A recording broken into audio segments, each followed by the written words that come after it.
Welcome back to another technical deep dive here in the debug zone. Today, we're tackling a big question and breaking it down with insights from other users. Hopefully, this clears up some misconceptions and helps you get the answer you need.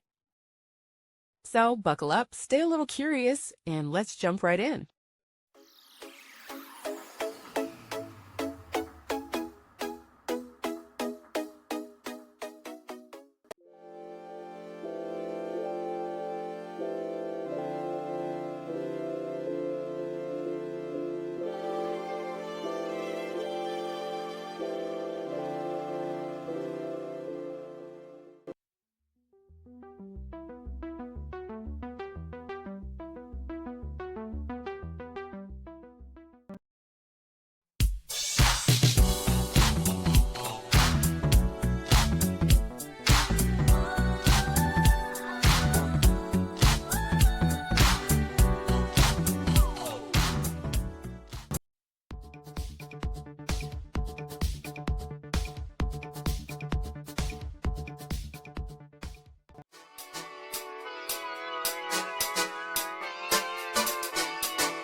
And that's a wrap.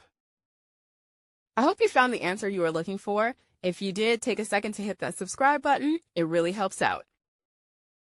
And let me know in the comments which solution worked best for you. See you next time in the debug zone.